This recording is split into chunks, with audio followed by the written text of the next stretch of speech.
నమస్తే welcome to yo-yo TV. తెలంగాణలో రేపు కొత్త ప్రభుత్వం ఏర్పడనుంది। హైదరాబాద్ వేదికగా సిఎల్పి సమావేశం ఏకవాక్యంతో ముగిసిన సిఎల్పి నేత ఎంపిక ప్రక్రియకు 2 రోజుల సమయం పట్టింది। పార్టీలోని సీనియర్ల అభ్యంతరాల నేపథ్యంలోనే కీలక నేతలు హస్తం నుంచి చేజారిపోకుండా పార్టీ సీనియర్లకు సముచిత స్థానం కల్పించినట్లు సమాచారం।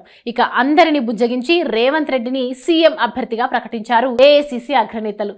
దీంతో ప్రభుత్వం ఏర్పాటు చేసుకునేందుకు రేపు ముహూర్తం ఖరారైంది। ఇక ప్రమాణ స్వీకారం గురించి రేవంత్ తెలంగాణ నూతన డీసీపీకి కూడా సమాచారం ఇచ్చినట్టు తెలుస్తోంది। ఎల్బీ స్టేడియంలో రేవంత్ సీఎం గా ప్రమాణ స్వీకారంతో సహా మంత్రివర్గం కూడా ప్రమాణ స్వీకారాలు చేయనున్నట్లు సమాచారం। ఇక రేవంత్ రెడ్డి ప్రమాణ స్వీకారం కోసం దేశ నలుమూలల నుంచి వీఐపీలు వస్తారని, ఈ నేపథ్యంలో తగిన భద్రతపై డీజీపీతో చర్చించినట్లు సమాచారం। ఇందులో భాగంగానే రేపు ఉదయం గాంధీ భవన్ లో సిఎల్పి నేతలు సమావేశం కానున్నట్లు తెలుస్తోంది। అంతేకాకుండా రేవంత్ ప్రమాణ స్వీకారానికి ఏఐసిసి నేతలు, కాంగ్రెస్ పాలిత రాష్ట్రాల ముఖ్యమంత్రులతో పాటు ఇతర రాష్ట్రాల సీఎంలు, మాజీ సీఎంలు, వివిధ రాజకీయ పార్టీల నేతలకు టీపీసీసీ ఆహ్వానాలు పంపింది।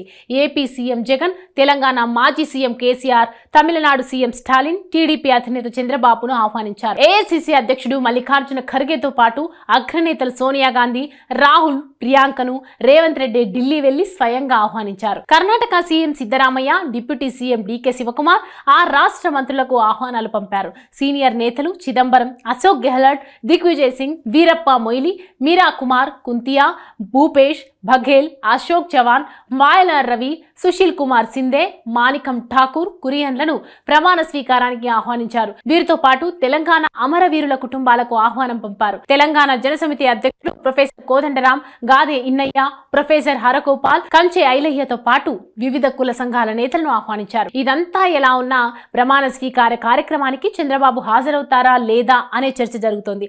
టీడీపీ నుంచి రేవంత్ రాజకీయంగా ఎదిగారు। తెలంగాణలో కాంగ్రెస్ గెలుపు కోసం ఆయన టీడీపీని పోటీగా దూరంగా ఉంచినట్లు కూడా గుసగుసలు వినిపించాయి। కాంగ్రెస్ కు లాభం చేకూర్చడానికే పోటీ నుంచి తప్పుకున్నట్లు ప్రచారం జరుగుతోంది। రేవంత్ రెడ్డి కూడా అనేక మార్లు తనకు రాజకీయ జన్మనిచ్చిన గురువుగా చంద్రబాబును భావిస్తారు।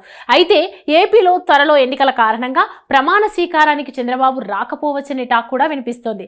ఇక అటు కేసీఆర్ కూడా వచ్చే అవకాశం అసలే లేదు।